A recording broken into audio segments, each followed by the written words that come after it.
The Chamber of Commerce in Alanya is asking the business owners and merchants to be nice to visitors, tourists, and clients. When I've heard that, the first thing was for me shock. What is this? Have you ever heard of anybody asking merchants to be nice? I think it's ridiculous news. But the fact is, it's actually pretty timely.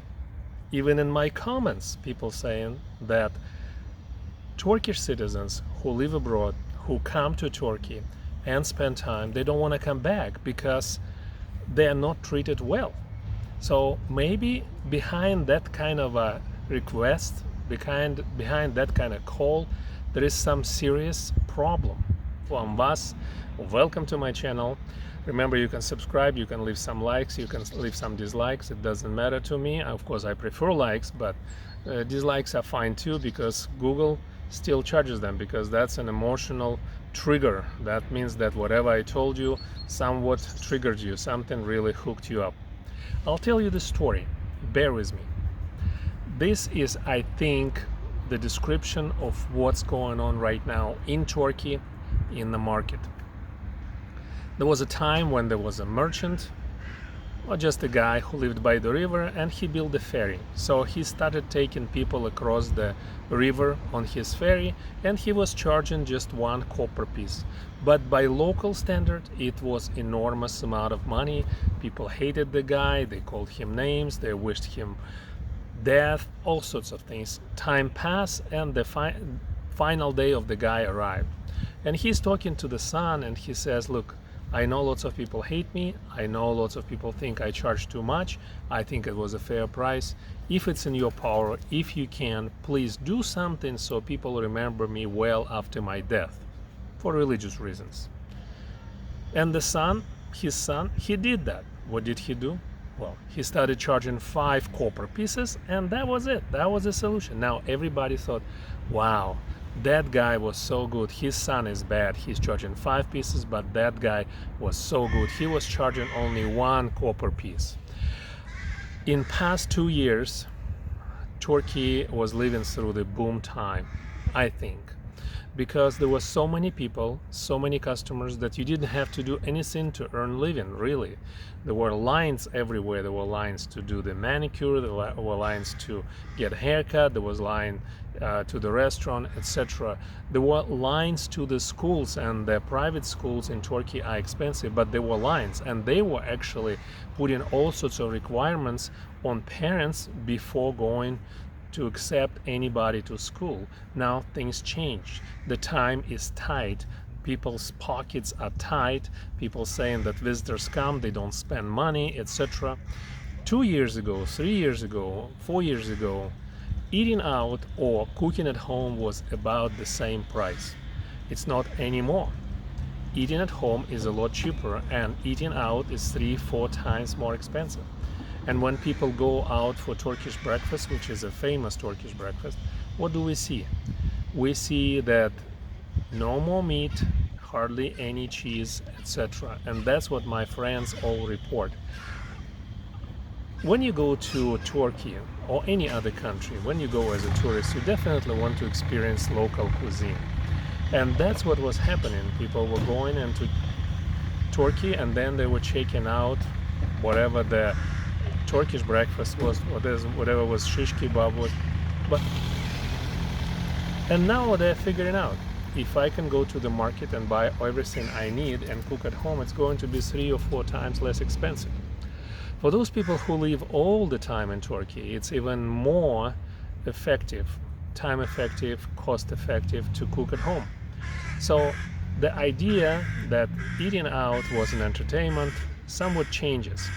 People start reevaluating what is their priority.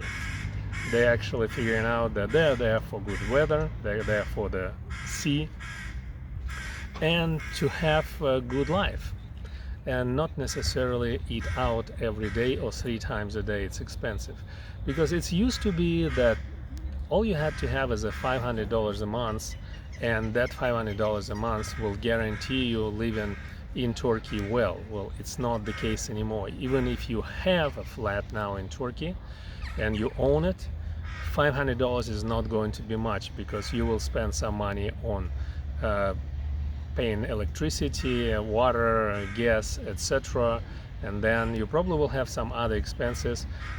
So $500 maybe on a tight budget you can pass by, but if you have a family, you definitely need to have a lot more money. And people who live in Turkey, they usually either retired, so they draw some money from abroad in forms of pensionship, or they work online and they draw money from abroad.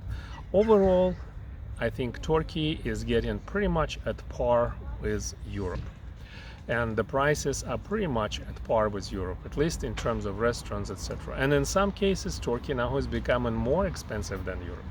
Here is what we have now.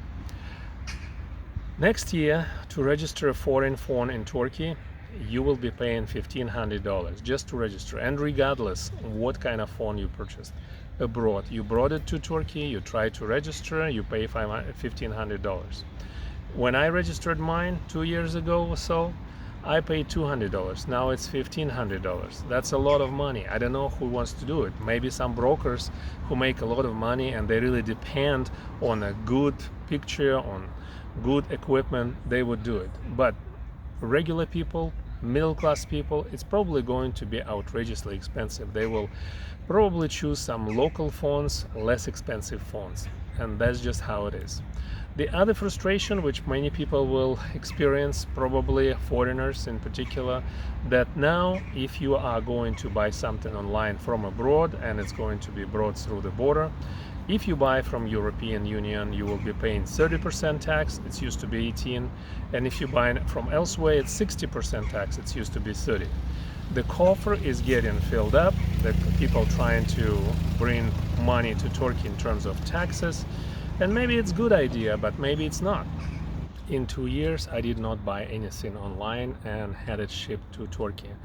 Maybe because I actually travel abroad quite often, and I have other friends who travel abroad and they can always bring me something that I need. That's one of the ways to get around. For local people, it's probably inconvenient, because putting that kind of taxes, personally, I think there is a good thing and bad thing. Good thing is you're trying to make room for your local producers, merchants.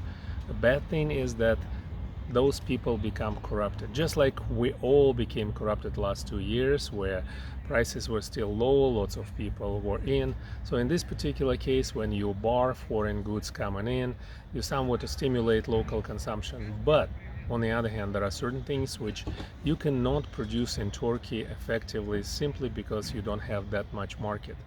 And certain things have to be produced somewhere else, perhaps in China, perhaps in Europe, on some kind of plants which produce a lot of that particular item, just to make it cost effective. But that's what it is. That's what we're going to live with, and that's how it's going to be.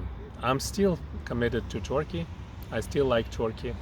And now when the prices start coming down, I think we're going to start looking at other real estate, because when everybody is buying real estate, it's not a good time to buy. When everybody is selling real estate, it's not a good time to sell. I always try to be on the other side of the market. The other town which you may want to take a look now, Mersin. Recently the airport was opened in Mersin, and that's out of good news. It's going to employ 3,000 people, and Mersin by itself is still not a tourist destination. There are lots of people who go there. There are some people who bought real estate there, some people who live there, but it's not developed as Antalya and Alanya. And maybe it's a good thing for Antalya, Alanya too, because it will move some of the tourists out of that area. On the other hand, for merchants, it's not such a good news, because if people will be traveling elsewhere, their business probably will suffer even more.